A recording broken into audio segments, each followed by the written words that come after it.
the people walking for us. Go out and appreciate what I met us. Need a present for the flowers, conscious. Cherries out of J, so good and late.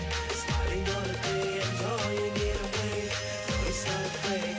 Need a cold flame with snowflakes all around me. And now it's down chain, people start to make fun of me. Brick eyes, break, what's my dad to come again? Down chain, people start to make fun of me. Brick eyes, praise Christmas, dad to come again.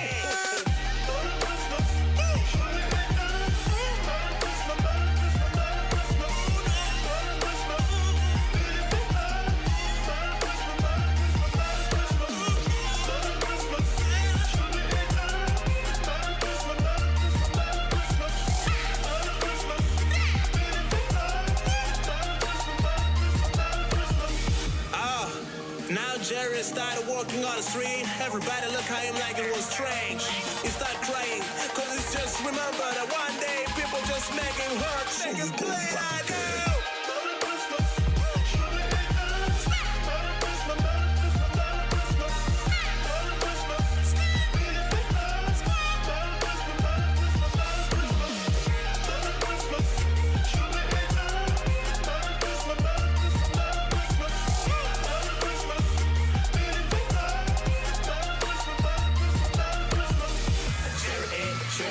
Coffee, ladder starlight, gotta groove. Don't know what I kinda do. And I don't know. Don't know what I kinda do. And I don't know. I protect my culture. Jerry love the hipster. People love the validate. See I'm down on everything. Wanna call them mom and dad. Say daddy, welcome back. Jerry just like Lil Ming. It's kind of dream, baby, change the life.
and gentlemen, happy holidays and welcome to the Block Sauce, your weekly web show that serves up the juiciest discussions in the world of Web3 and gaming culture. I'm your host and NFT ambassador, Jen Kieran, and today we have an extra special episode for you as we wrap up the year with the final episode. So that being said, we're going to just jump right into it, introduce you to our panel of elves, and get this show on the road. So let's have a good one.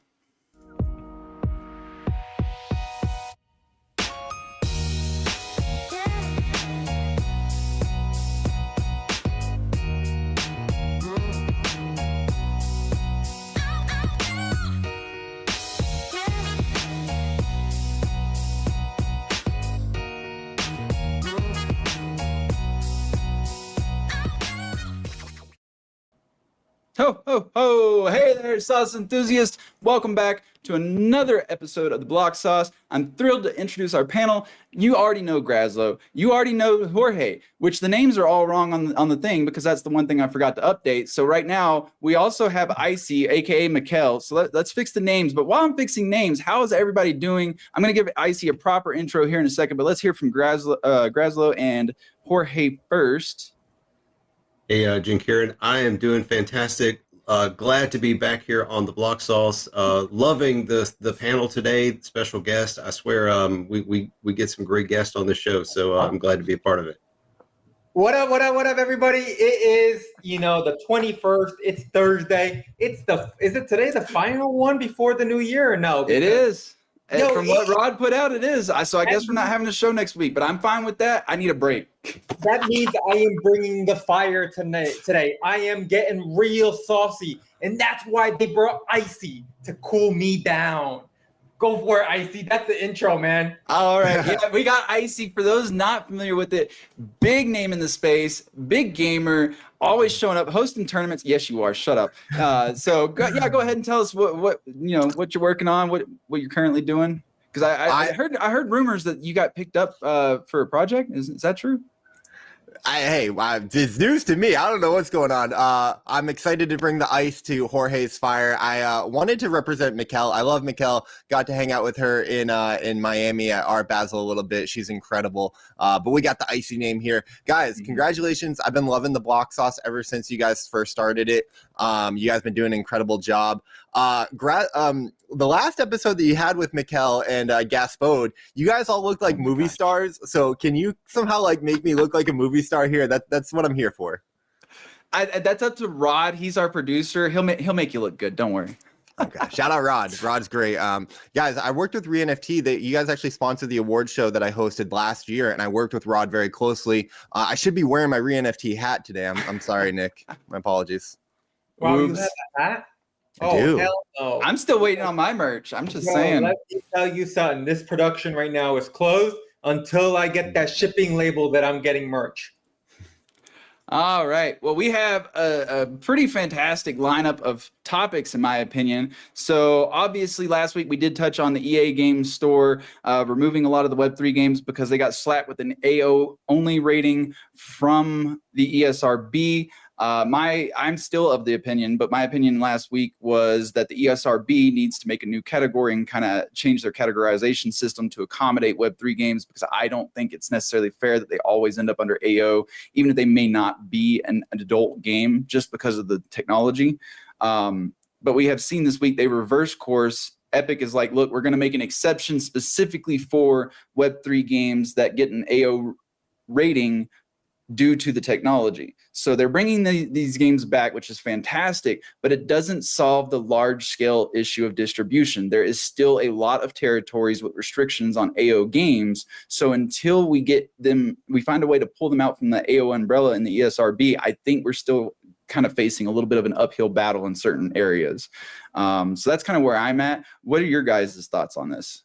Look, I mean, the government has an issue. They still don't even know what crypto is. They're confused. The Bitcoin ETF, I don't know if to approve it or not to approve it. In gaming, we're in the same freaking boat, right? I've told you guys several times. Look at the way crypto has evolved, right? Banks hated it. Banks were like, it's a scam, blah, blah, blah, blah. Now, every single bank has a freaking crypto trading desk. Every single one. Now you look at gaming. all these Epic, Steam. Oh my God, this is going to be bad. Blah, blah, blah, blah. And now what's happening? Well, maybe we should adopt it. We just don't know how to, but we'll make exceptions. This is so bullish. Like, again, they don't know how to navigate, but they know they want to navigate. They know they don't want to block it. They know they want to approve it. They just don't know how, right? That's the issue, right? But at least they're saying, okay, let's do this case by case basis. I don't care if you give me a rated R rating. I don't really care. As long as I know I'm getting approved, I could work from being a rated R to a rated E with other games that are out there in the blockchain space that are building really cool shit. So to me, it's a bullish sign. And real quick, if you guys are watching on Twitter, make sure you guys jump on our YouTube where you can drop a comment and actually join the conversation. So throwing that out there. Go, Grislow. Yeah, props to Tim Sweeney over at Epic. I think this was a boss move. Like, we were all kind of concerned with just where this could head if we're cutting off the one like large distribution channel that we had available to us, and the ESRB was just going to jump in and say no. I think that Epic kind of saved the day there.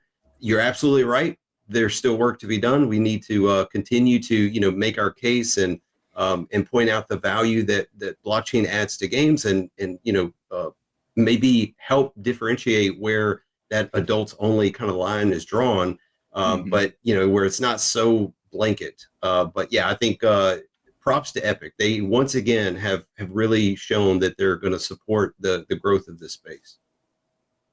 Yeah, I couldn't agree more. And to me, this is like the normal adoption curve, right? We all know the quote, like at first they ignore you, then they laugh at you, then they fight you, and then like you win, right? Props to Epic. I couldn't agree more, Grislow. They're embracing this technology. They see where the puck is going. So these are normal kind of things that need to be figured out. Someone's got to be the first person over the hill. And Epic is taking up that mantle and laying down these policies and figuring out, these terms of service and all this stuff. And it's just so bullish. It's so bullish and exciting for Web3 gaming. I'm really excited. But a lot of work to be done, but it's great to see that work being done, right? So I'm really excited for what that means for 2024. So like I said, my solution is pushing the ESRB for recategorization. I don't care if we got to label it as GameFi. Just give us something so that way these games have accessibility to audiences that may otherwise be banned from that AO category. So that's just kind of where I'm at. I do believe this is a win 110%. I just think there's more we can do for sure. One thing I'll add to that, Jinkiran, just to emphasize that point and kind of like put a call to action there. We absolutely need to lobby, not just like governments, but also these kind of rating agencies and like have our voice heard in a real organized way. And, everybody hates lobbyists, but, they serve an important purpose. So I'm bullish on like crypto associations. We've got a big blockchain association that's recently been making news with Elizabeth Warren in Congress. But we also have the Blockchain Game Alliance. There's a number of other groups. These groups do important work. So, get involved where you can. A lot of times they're, organizations where you can participate in the governance and actually make your voice heard, or at a minimum, just contribute some money to help go towards those causes. You better hire me for a lobbyist. Let me tell you something. I could talk and I could get loud. He's just going to buy them all ice cream. Come on now. Not a bad idea. Oh, Jinkiran, you muted? I am muted. Thank you. I figured that one was going to be kind of short. So did anybody have anything else to add, or does that pretty much wrap that one up? I just want to highlight how fast the turnaround was, right? And like under a week, they rectified the situation, clarified. Like that was the most remarkable thing to me, is like, oh, this happened and they responded so quick. That means that they're paying attention. That means that they care, and that means that they see, where this is going to be going. So kudos. They see opportunity. Again. Yeah, and shout out to Gods Unchained, right? Like, let's give them credit, right? Yeah. These guys are almost OG, right? Like in the space. So like, shout out to what they're doing. I mean, they don't get enough recognition or light. They have an insane user base. I think it's over 500,000, right? That is wild, right? For the Web3 space. We talk about users all the time, right? That is impressive. And so I got to give them a shout out as well. I agree with all that. Epic big W in my opinion for Web3, 110%. Obviously they've been covering their own butts with the Web3 labeling as well. So they're definitely forward thinking. They're trying to make sure that they can support us without necessarily getting themselves in trouble. Love to see it. We do have a comment from Mr. Console. Let's not forget Elixir also have a super slick update. And that's the thing about Web3 launchers that I kind of touched on the last time we brought this topic up is I think it's cool that we have Web3 launchers, but when it comes to these territorial restrictions, decentralized or not, they still have to follow the same distribution restrictions that are in place, even for platforms like Epic and Steam. So it's great that we have Web3 platforms, but in the case of like Gods Unchained getting an AO rating, I don't think that that's a solution. I think that it's just another delivery method, but at the end of the day, it's not fixing this particular problem, right? Can I ask a question real quick? Go for it. Do you guys see like us moving towards a way where we decentralize away from the centralized, distribution and like just go direct to the website to download the game? Like, obviously you're not going to have the reach that an Epic or a Steam has, right? Mm-hmm. But like if a breakout game, pops off, it could drive enough traffic to their own website to get access to the game. Is that a world where we see, Web3 gaming potentially going? I'm going to say no. And this is my analogy as to why. EVE Online has a direct client, but they also have the Steam client. Out of the average of, I think it's about 32 to 33,000 players, over 20,000 of them are coming from Steam, even though that direct download option is available. And everybody knows EVE's name. Like, EVE is not necessarily one of those, I might download a virus type of website. So if even Web 2 gets more conversion from the platforms like Steam and Epic, I think we're going to see the same distribution method in Web 3, and that's more of a library thing. Gamers like to have all their stuff in one place. That's why when Epic Games launched, nobody wanted to use it, is because all of their games are already on Steam, right? So I think it's going to end up just essentially being the same. I could be wrong, and I don't mind being wrong, but I personally am not going out to websites to download games. I'm finding them on launchers and platforms myself. So it's kind of anecdotal, but I think it does still apply. I think for like breakout games, there definitely will be some that have their own launcher. They pull people to them. They could even, be on multiple launchers and then incentivize you to download their launcher to really capture those users. But I just wanted to make the point that we should definitely support Web3 launchers and decentralized platforms and just anything in that direction, so that while I love Epic, we don't want to be held hostage to any one company, no matter how much they're helping us today. If they change their policies tomorrow, we don't want to be like left without a distribution platform. So I'm bullish on Hyperplay, Elixir, and Sedona, and anybody else building in the space. I'm bullish on the platform that will help Web 2 gamers actually want a game on Web 3, right? I'm True. not bullish on having to have the wallet still in the game launcher. It defeats the game launcher, right? And so again, like, let's think of mass adoption. Let's think about people that want to come in. I can't tell you, look, I'm traveling right now. I'm in Connecticut in the United States. I'm on my laptop. And I can't tell you how many games I couldn't play this week. Like, people were asking me to do this because I have a wallet somewhere else. I have a different wallet on this computer just for protections, right? Like, it's just, that's, again, it can't be this way, right? Like, it has to be something more simpler. Like, we have to figure out ways to make sure that the user is at the forefront of everything we do. Well, I think in the case of Elixir, if I remember correctly, you can sign up with a Gmail account. So their onboarding process and launcher is not a problem.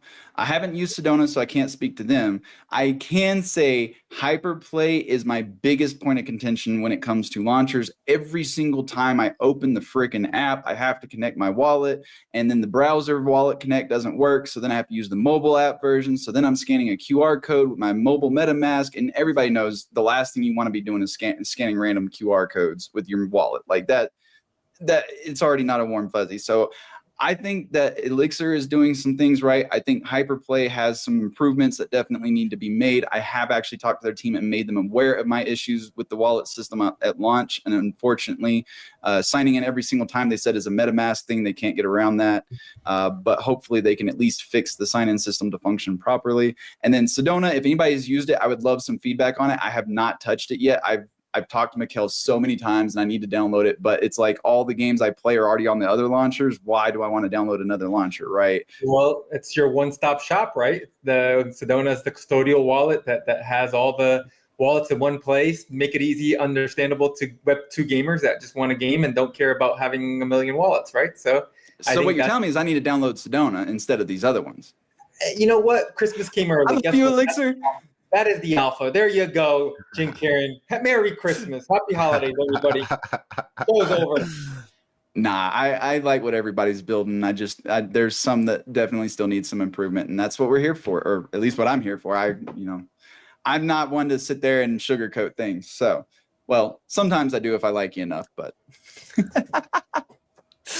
oh man. So that we got a little off topic from there, but we can go ahead and jump into the next one, which is the launch of Axie's evolving NFT.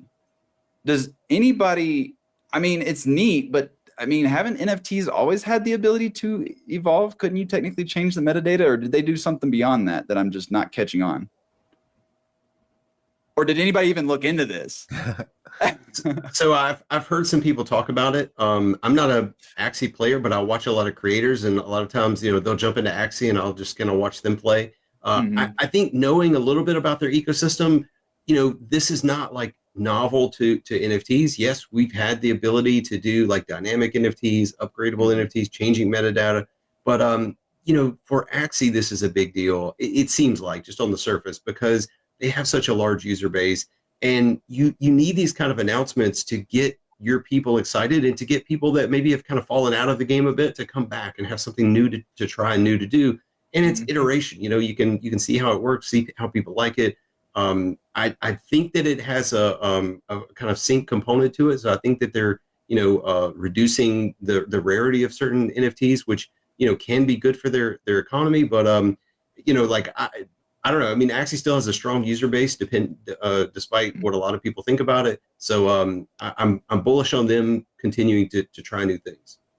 Yeah, I think it's understanding what actually is happening, right? We talk about dynamic NFTs and NFTs being able to update their metadata, but we've never been able to see it actually happen, right? Is there a game right now that actually can, at second by second, while you're playing the game, be able to do that? We haven't seen that, right? I don't really know. And if there is, great, I would love to hear it. And I think what Axie just did is solve that, right? And that's what Axie's flaunting. And I think, again, at the end of the day, like, I'm a huge fan of Ronin, right? I'm a huge fan of what they're doing. They've been first movers in this space since fucking day one, and they're still being first movers. They're the ones taking the risks. They're the ones doing everything. You may not have to like Axie and what it was because of tokenomics wise, but no one knew what tokenomics was for gaming when Web3 gaming started. So it's not like, and we still haven't solved it, right? Axie's been around for how many years? And no one's been able to solve it. So like, shame on the whole market. You can't shame on one game. You know what I mean? So that's a whole different other topic. But I think what they just did is very impressive. And again, with the quality that they just put out is even more super impressive. And the way that their IP can now expand to different aspects of gaming. And that's kind of where you're taking now the full gaming experience of what they're building to a whole nother level. Yeah, I really agree with that. The gamified panel yesterday kind of tore it apart from many different aspects, and a lot of really good points were made. I kind of come down on the fact, kind of what Jorge said, like the community's really happy. The gamers are playing with it. It is a progression of their IP. I mean, who doesn't love evolving Pokemon? Like that was the coolest part. I think it was like a little bit of marketing for them to say like, we're the first people to do dynamic NFTs. It's like, no, you weren't. That's where I was hung up. I was like, I thought we've already done this before. Yeah. But like, I do think it's a really great step for the Axie Infinity IP, their community, their gamers, the little Axies themselves, right? As well as what Jorge said, Ronin. Like, Axie has continued to build and ship. They've been consistent. They've been here through the ups and the downs, and there's some credit that is deserved there. So I love to see the progress. I like to see the update, right? They're not like, oh, hey, we got a new collection. We're minting out this. It's like no, like it's a fun gameplay mechanic. Hopefully it's deflationary. I don't buy too much into that because I've like been in, we, to Jorge's point, we still have a lot of syncs and tokenomics to figure out. But like, it's something that it's easy to understand, and it's a fun game aspect. So it doesn't bother me, like, Exactly. Go ahead, little Axie. No, I agree with everything that's been said so far. Like I said, the only thing is I was like, I thought we've seen this before. But other than that, like, I think this is a good thing. As you said, it's giving players a reason to come back, try the new system. I haven't checked their market, but I'm assuming that that's probably also boosting their economy and getting things moving again. So the only thing about it, go ahead, Jorge. And name one game developer right now in Web3 that does not want to build on Ronin. Name one.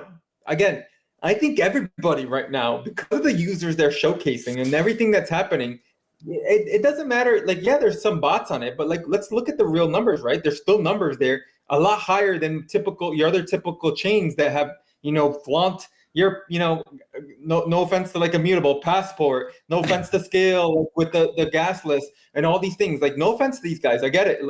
But again, at the end of the day, it's numbers. And this is a numbers game, right? Like, at the end of the day, you have to make sure your economy works for a lot of these games that are coming out. And so as somebody who looks at everything and from an ROI standpoint and needs to know how many users you need, am I going to go build on Ronin or am I going to go build on Immutable? I think the answer is kind of simple when we're seeing what's happening over there, right? Now, let aside, I get it. It's Ronin. It's what you want to think of it. There's bots and all that stuff. But hey, at the end of the day, numbers are numbers. I thought that was a Solana hat, but maybe that's an R up there. Oh man, so Solana's popping right now too. So we're starting to see projects come back. Hey, man. Saga phone is popping. Just got worst phone of the year. That's how you know we are back. That is the definition of we are back. You get the worst phone of the year. No other chain has a phone, guys. Yeah. What is going to happen with Solana gaming and Solana? Like, wait till the gamings are. Look at how many of us have iPhones with 5 preloaded games already, or Androids with preloaded games on it. Wait till Solana. Like, I don't know what they're going to do. Cough, cough. Might be something in the future they do there. Hey guys, like that. This is the ways to mass adoption, right? Pre-installed phones, pre-installed games and phones. Holy shit, what a takeover! Games and friggin' shit coins. Well, I mean, while we're on the topic of the Solana phone winning worst phone of the year, I actually don't agree with that title because obviously I'm looking at it from a hardware standpoint, right? Benchmarks, performance, stuff like that. It actually underperforms the iPhone 13, which at this point is a 2, 3, 4-year-old phone. So I do understand it's not the best, but I feel like Marquis Brown went a little hard on the Solana phone, maybe because of the Web3 element, because I guarantee you there are lower end phones at a much lower price point that qualify from a hardware standpoint as worst phone of the year. Now, am I going to go buy an inferior hardware device just to enable Web3? I'm personally not doing it because I'm an iPhone person. I've loved Android for years, but over the years, it just went downhill for me. I moved to iPhone and now people are like, oh, you got to have this phone.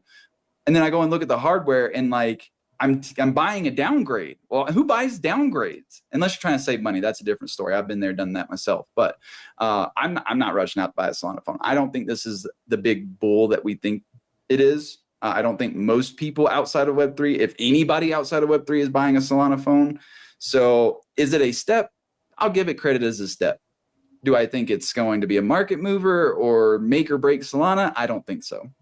I think they're going to be fine with or without the phone success. Yeah, I mean, like, again, this is their first phone, right? Do they expect anybody to get the first phone from a blockchain, to get it down? No. Give me maybe to like version 6, right? Look at these Samsung with the fold phones, right? Where I think on fold 6 right now or 7, and it's still not done correctly, right? Then Google I'm just saying, we can look at Web 2. Microsoft has tried a phone and failed and exited. Razer has tried a phone, failed, and exited. We have seen much larger companies with much better funding than the Solana chain attempt this and not make it. So I'm not saying they're going to fail. I'm just saying I agree with you. It's going to take time to really have a say whether it's going to go one way or another. But right now, I'm sticking with my perspective. Right, but again, one thing you're missing here is that this is a whole different industry, right? And one of the things, one of the things that we're crying about in this industry is, again, MetaMask not being able to be on your phones, right, the correct way, the Phantom Wallet. Now you created a phone where that capability is built in. Now you're talking about, again, they're leading that, and it's and maybe they don't need to win that race. But what they do need to win is to show all these other phones that, hey, this is how you build the dApp inside of the game, inside of your phone, and copy and paste it. And now everybody that's an iPhone or Android user has this, and now could get into the Web3 space in a better, more safer way. Then that's the win right there, right? Like, it doesn't have to be the phone itself and like what they're doing. So yeah, like I agree with what the others have tried it. We're just in a different industry right now. I agree with that. And I have a question for you, because you said the wallet implemented in the right way. What's more beneficial about it through the Solana phone than my current iPhone app? Because I can still sign transactions, I can buy, sell, and trade, I can play games. So what's the difference? Yeah, it's supposed to be a lot more secure than having just an app, right? Like that's the difference in it. And so that's what we're all crying about, that like, hey, we could, get drained very easily with by accident clicking links. I can't tell you how many times I fucking accidentally click on links all the time, and I'm like, I was like, damn, because of my stubby finger. But how is it more secure? That's my question. Yeah, I think in the hardware, it's built in. There's like an entirely blocked off environment that how it connects and whatnot. It's actually really fascinating. The story behind the phone. The story behind the hardware and the phone is really interesting. I don't know if Marquise covered it in his first video. He might have, but I remember watching something. Listen, guys, we're missing the biggest point here, and that's the airdrops. That's the vampire attack. They are vampire attacking hardware, which is so fascinating to see. I'll be honest, guys, like 2 summers ago, we heard about the Solana phone, or last summer, I was so bearish. I'm like, to your point, Jin Karen, I agreed. Like, how hard is it to make a successful physical product? Like, I don't see what they're doing here. Now I see and understand. Like, it's so incredible that you can get an airdrop. It comes loaded with meme coins and shit coins, and yeah, potentially games and stuff like that. Like, they're giving people a reason to purchase a phone, and it's like a pretty good value. Even Marquise will admit that, like, the value for what they're charging and what you get just on a pure phone and hardware tech level is pretty good, comparable. But the fact that they're incentivizing it but not power users. Yeah, but like, hey, us degens need, we're power users in the degen space, baby. Come on now. Look, it's understanding your market. I'm clearly not the target audience, and that's fine. Yeah, we have to make you the target audience. I just don't care about the meme coins and the shit coins and all that. I'm a gamer, guys. I like Web3. I like Web3 technology, and I like Web3 games. When it comes to all the extras, I'm not a degen. Well, no. Put the DJ set aside. What about Web3 games on your phone being preloaded? Yeah. And feeling safe and secure to use them and access them and have funds on that phone. Listen, Jorge's already Mr. 2 phones over here. I think we're going to move towards 3 phones. To your point, Jin Karen, it's V1. It might not be for you, but what does crypto love? We love 2.0, baby. So Saga Phone 2.0, I think they might have something. I will concede there 110%. And there may be something there with the games too, like the preloading games. You talk about like the App Store fees and just the stranglehold they have on mobile gaming. To have another player out there, and yeah, it's going to be a much smaller user base. But if you're making a lot more money and you have a lot more freedom, and people are buying the phone just to play the games, I mean, then it becomes a whole other use case. And so I think there's something to that. Well, see, I would agree with the market and stuff, the marketplaces and everything in the iOS world. However, in Android world, it's a little different. You can actually download other stores and sideload apps and everything very easily. So that's kind of what confuses me a little bit. Why make an Android device with this capability? Now, you explain the hardware side, so that starts to make a little bit more sense. But I don't see this as like the golden chalice, so to speak, when it comes to mobile and Web3. I agree with that, but I do think it's a really good step forward. Sorry to cut you off, but no, you're right. I was about to say, I think that it is a good step forward. And I think you're right that the 2.0 is what we should really be excited for, because they're going to take the lessons learned from this version 1 release. They're going to listen to the feedback from the people actually using the device. And they're hopefully going to iterate, and the next version is going to be vastly superior. And that happens with every phone maker ever. Nobody launched with top end hardware right off the bat. Even Apple's very earliest devices, if you compared it to hardware at the time, wasn't necessarily top end unless you spent crazy amounts of money on the top tier phone. But things have changed over time, and now we have options across all the manufacturers, both cheap and expensive. So maybe we'll see that from Solana, where they start offering various tiers of phone as well. And let me tell you something, I love to be in that Solana headquarters right now, whoever's on product development, because that version 2 of the phone that was probably coming out probably at the end of the year just got pushed to like probably next month because of all the hype. Because if you release it, you know everybody's going to buy it, right? Because look what just happened. Holy shit, I missed the meta the first time. I'm not missing the meta this time around. Pre-order that phone right now as soon as it goes. So like, you know, you have to play into those kind of meta, especially with a company like that. So there's also another aspect, again, like for crypto to have real world utility, we're going to have to be able to use this stuff in the physical world. And again, this is a great step into that hardware aspect. And I just want to shout out Easy Eats Bodega. I think he wrote a really good thread on this. He's a little bit of a Solana maxi, but there's actually a mobile network, cellular network, that you get incentivized to use through like their mobile token on the Solana phone. So like this is another way that like this stuff is being incorporated and utility is being used. So I think like, you know, he makes like 20 or 50 bucks a month just off of like using these networks. So again, that's kind of neat. So to me, this is like, and I think so much work to be done in Web3. There's a lot that we have to figure out: regulation, tech, hardware, integration, UI, UX, and all that. But these are just shots on goal, in my opinion. And like, you know, really interesting like test beds for how this stuff is going to work. And, you know, we talk about like the tokenization of everything, right? Everything's going to be tokenized, and, you know, yeah, tokenize my mobile network, baby. Let's go.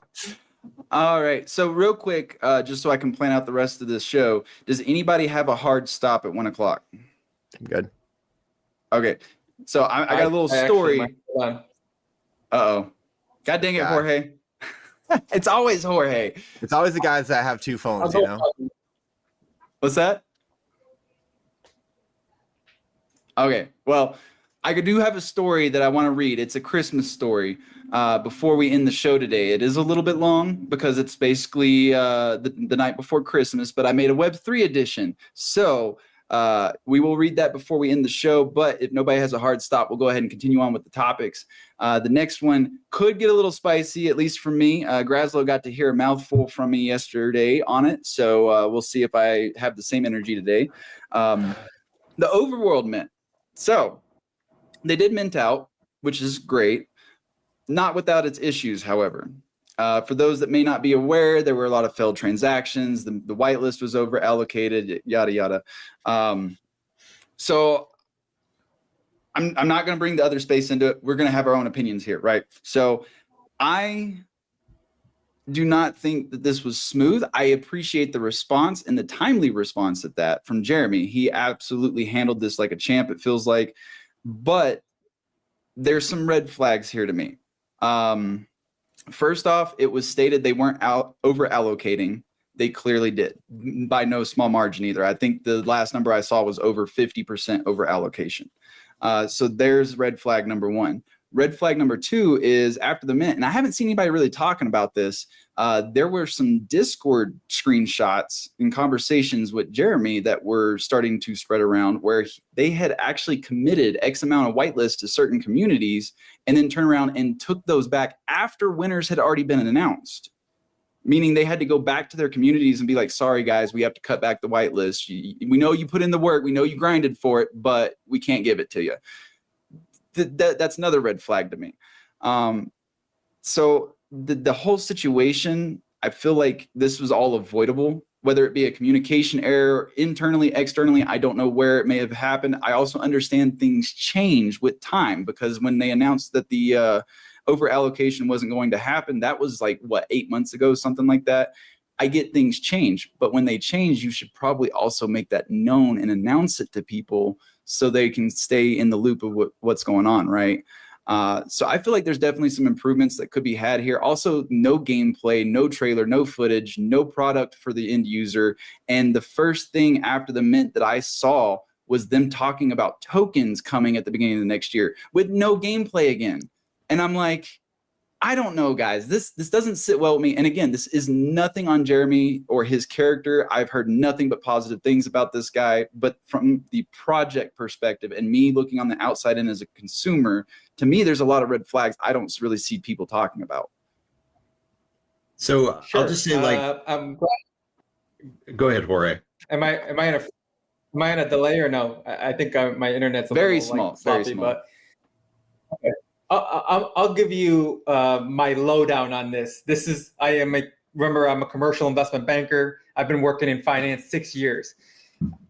When I identify corporate greed, I identify corporate greed. I don't know this guy, Jeremy, phenomenal guy. I've heard great stories. This is the most playbook from politics and corporate greed I've ever seen in my life.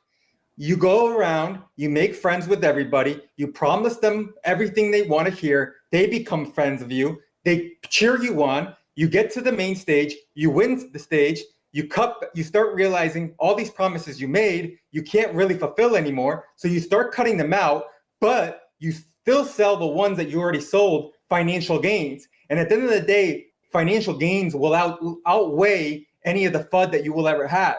And so again, story playbook. I mean, like, people are not really reading into it. And then you fail the mints and all this stuff. And what do? You put out another fucking tweet out saying, you guys are going to win something. You regain all of a sudden the people that you cut off by offering them more. This is politics, guys. Have you guys not watched, like, politics in America? This is the playbook. This is, like, everybody does this. This guy's doing it in gaming, and everybody's like, oh, this guy is like the greatest guy in the world. And there's no product there. There's nothing there. Like, holy shit, like, guys, like, again, I tell you guys because I come from this industry, but, like, no one wants to say it out. I'll tell you guys exactly how it is. I'm here. This is the block sauce. We're getting spicy. I told you I was going to come with the heat. That's the heat that I got for you today. Hang on, real quick. I have to say, Jorge, out of all the people that I expected to defend this project, because you defend a lot of things, I was not expecting that from you. So this actually caught me off guard. Well, sometimes you just gotta say how it is, right? Like, you know, again, congrats to all the guys that won, right? But this is just a playbook that we've seen so many times in politics and corporate greed. Like, we know how this works. So, like, it's nothing new. It's just that people don't see it because the financial gains. Again, that free mint that they did originally, right? Like, everybody's up like 7 ETH or something like that. It's something wild, right? So do you think I'm going to FUD something like that? Hell no. My financial gains are there. This guy, I need to put this guy in the pedestal wherever Rocky is. But again, look how he got there. No one wants to talk about that. That the way he got there is doing the old school, hey, bring everybody on. Let's all be friends. Then that room gets a little tight and it's like, all right, bodyguard, start kicking some of these guys out. Sorry, the ones that stay in are going to be, yeah, let's go. Rocky's here, you know? It's storybook. I mean, it's like literally ripped out of a playbook. I mean, yeah, like, you know, what Jorge's saying here is, like, don't hate the player, hate the game, right? True. And listen, like, what I think we're seeing with Overworld, how I come down on it, it's like, this is the Web3 speculation game. I learned this in DeFi, guys. Like, launching the project is actually kind of bearish because it's, you know, it's never going to be good enough, right? People want to speculate. They want to use their imagination. They want the you know, to jump from one hype project to another kind of thing. So, you know, we did talk about it quite a lot on Gamified yesterday. And by and large, a lot of people on the panel praised Jeremy and the Overworld Mint for dominating the speculation game. And they're really doing that well. And it's hard to deny that success, which is a really interesting thing that we have in Web3, where you can kind of create these valuations out of thin air and, release tokens and NFTs, and the market can value them based on, hype and anticipation and excitement and, previous progress with very little fundamentals in terms of gameplay and user bases and actual gamers and stuff like that. But that is the space that we operate in until it's not, right? And that's like, it just is what it is kind of thing. I agree, from the gameplay side of things, this is why, like, the games that I've played, the games that I'm excited about that actually have something, like, I think they're playing a different game, right? Like, probably a more long-term sustainable game. And, you kind of need both, which is really interesting in this space. You got to create the hype. You got to make the noise. You got to go out there, make a splash. But you also have to deliver on those promises. And that's what I'm looking to in this next cycle, is to hold people accountable and be like, listen, like, are you going to deliver on these promises or what? Because we've seen too many cases of people not. You better bring them on the block sauce. I would love to get them on the block sauce. I'm just saying. I try to be as unbiased as I possibly can and give everybody an opportunity to present their viewpoint and any rebuttals.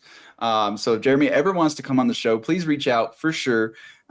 Because again, I don't think he's a bad guy. From everything I've heard, I mean, this could just be, again, like you said, he has a different target audience. He's going for that speculator situation. I as a gamer though, I'm looking at it as a consumer and a gamer. There's no product, there's no game for me to play. They got a token coming in a few months, again, with no actual use to my knowledge, aside from maybe something to do with their NFTs. I want a game.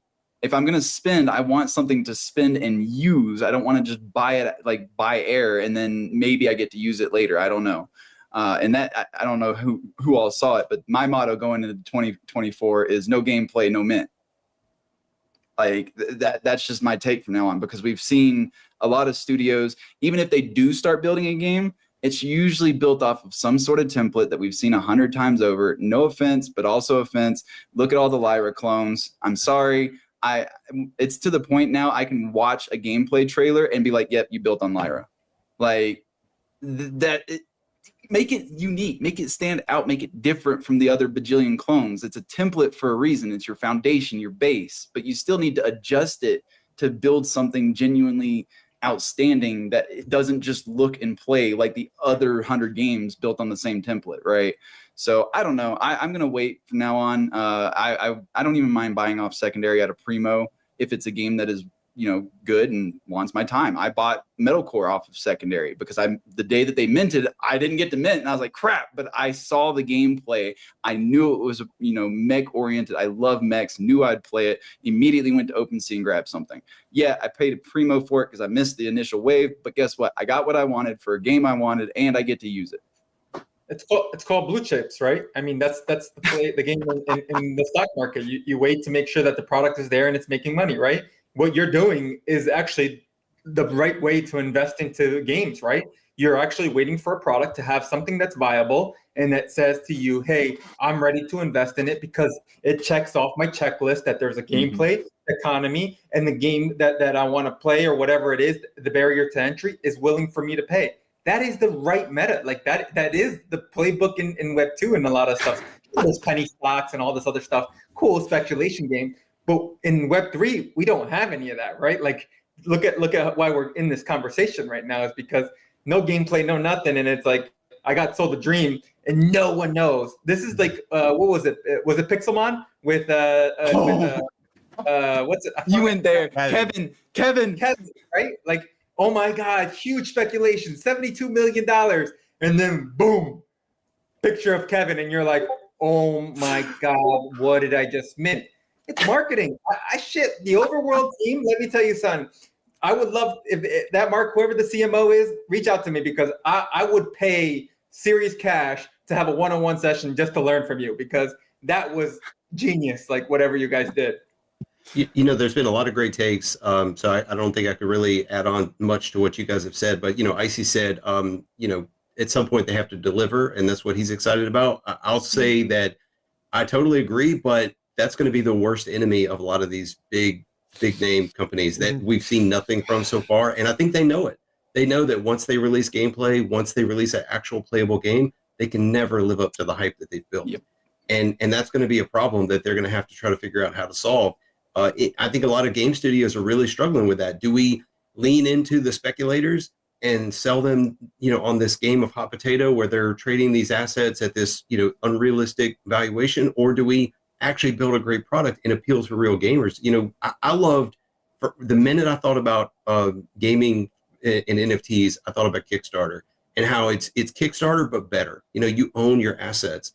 But if you go to Kickstarter and you look at the campaigns, almost all of them have gameplay. They have something, the teams have done some work and they're telling the story and they're like, this is what we want to build.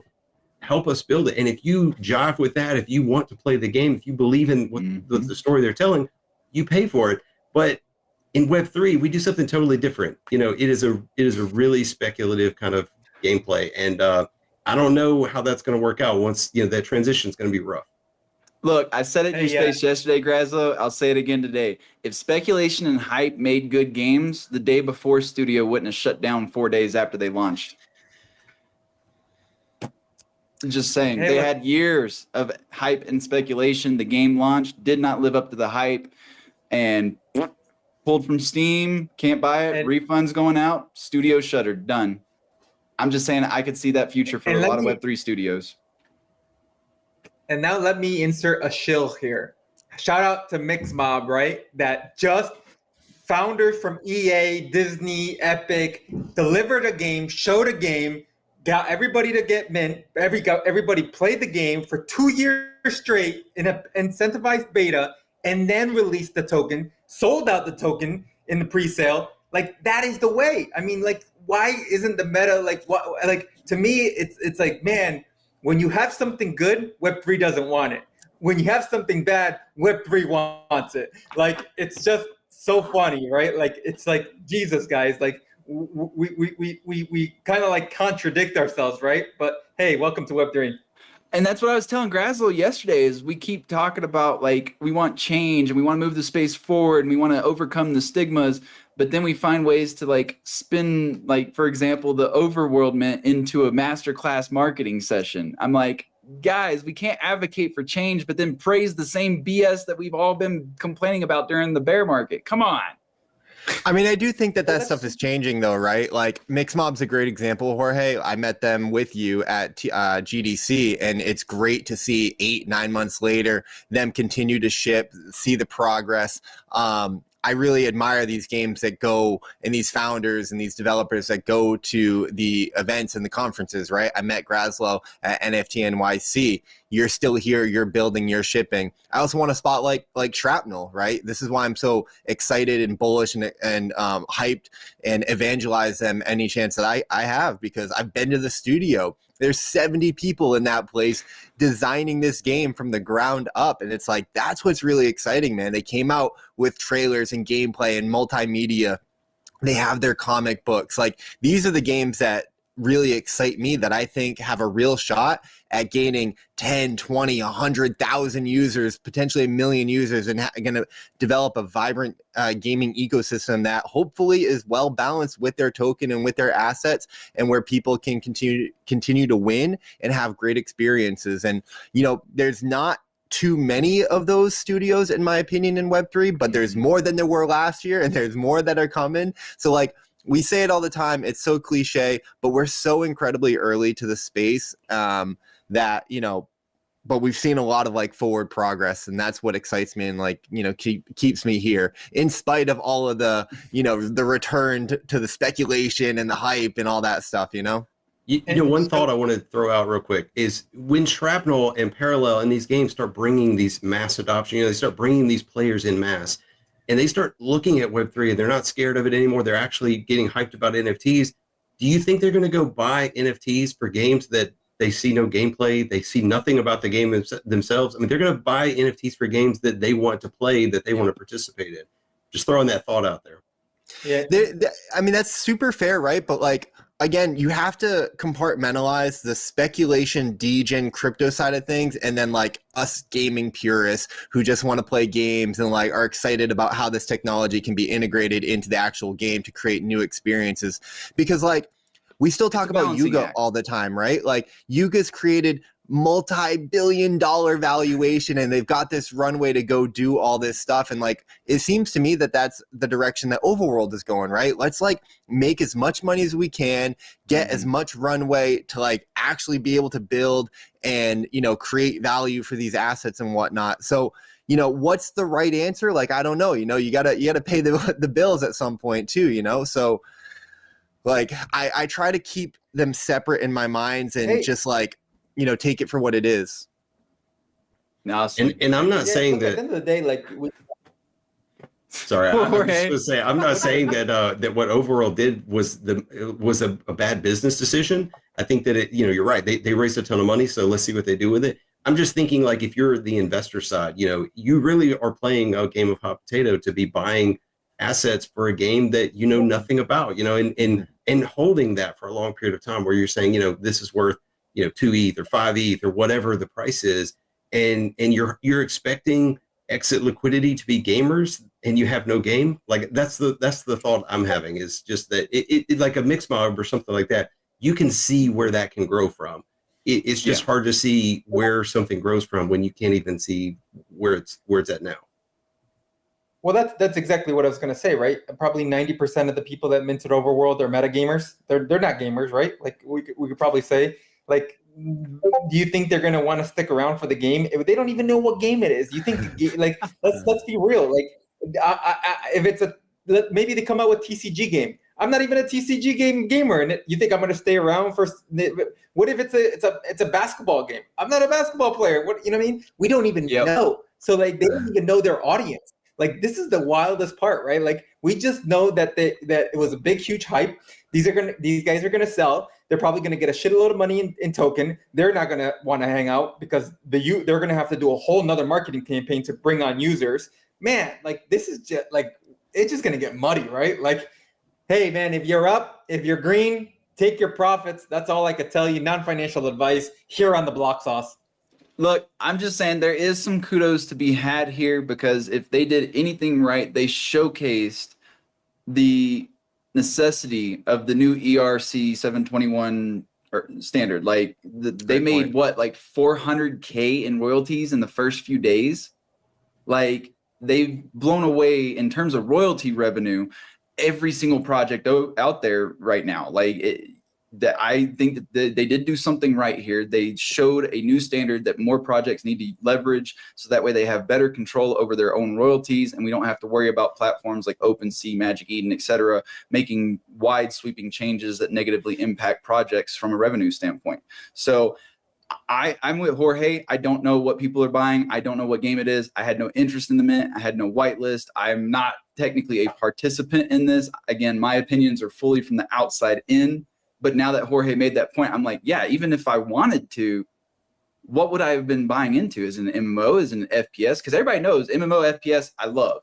TCGs, auto battlers, stuff like that, not so much. So I'm with Jorge. I'm glad I waited now, for sure. Even though there's definitely profits that were had. The profits on this, people who made bags, oh my God, they were big bags, probably very heavy. Yeah. And this is the issue I have with the space, because I can't tell you how many times I've heard it this morning, right? I was on a space and they're like, I can't wait for gaming to just be gaming. And I'm like, no, gaming is not going to be gaming when you have financial gains to be made the way they are. This is still a meta gamer space. It's still a crypto run space.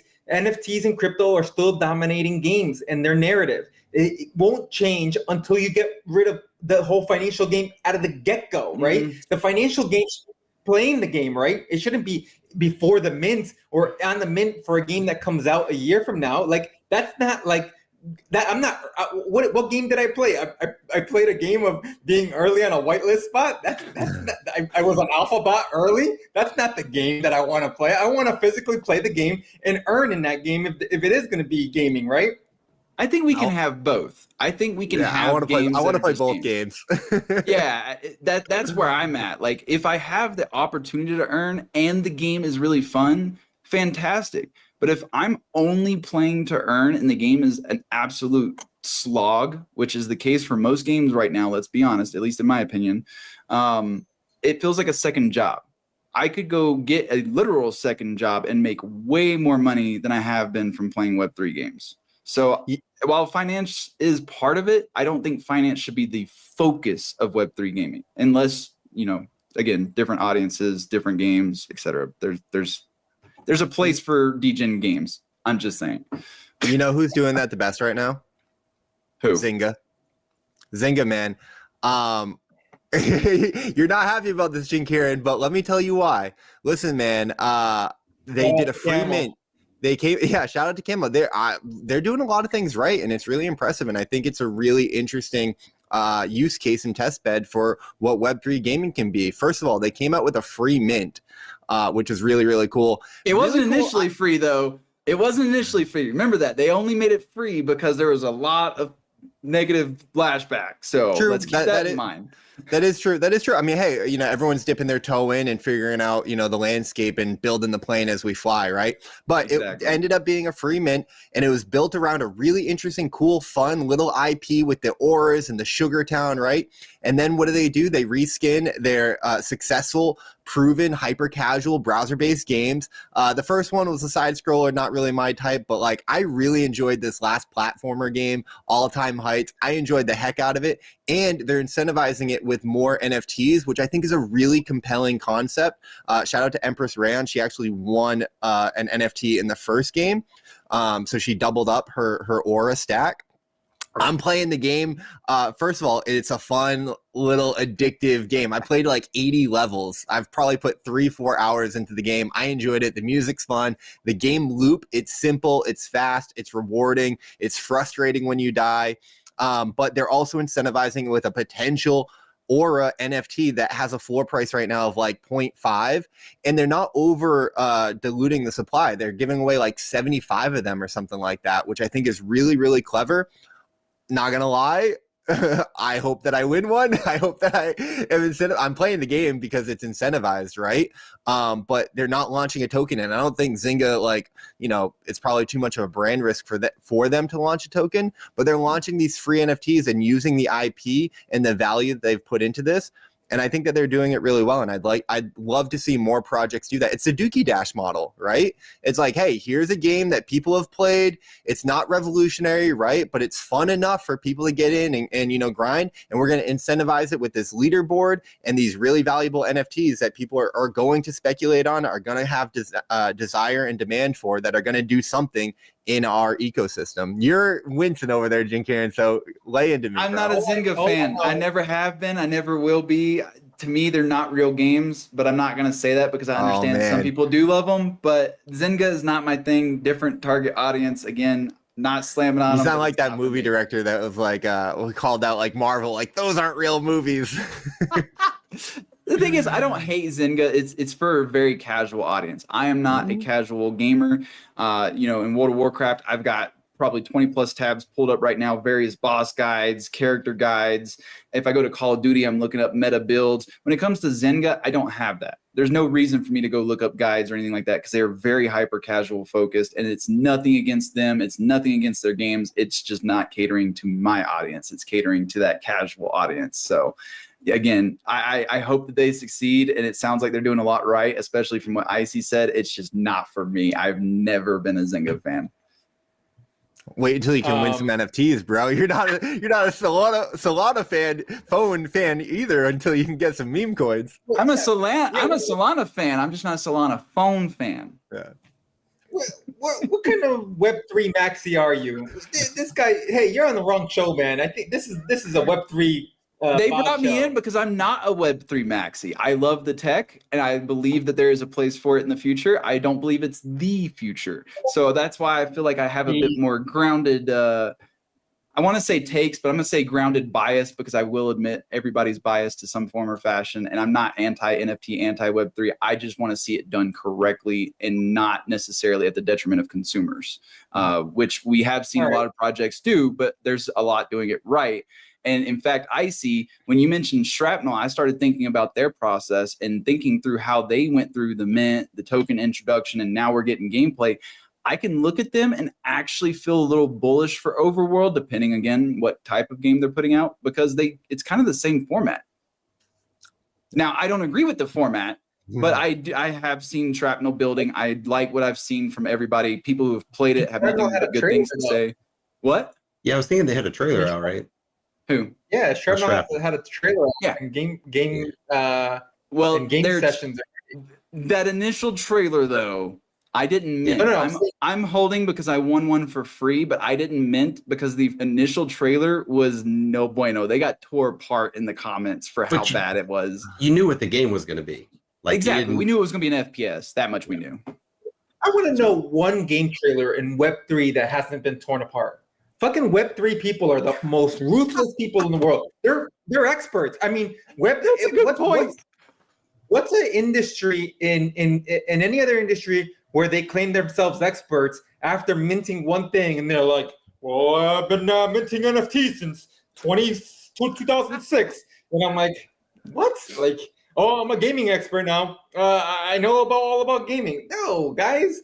Like the comments, I don't even read them. This is why I'm not even bullish on reviews sometimes on like restaurants. I'm like, reviews should be taken with a grain of salt. And I'm saying this as somebody who puts out reviews. Just because I don't like a game doesn't mean you're not going to like the game. Like that's I agree. 100%.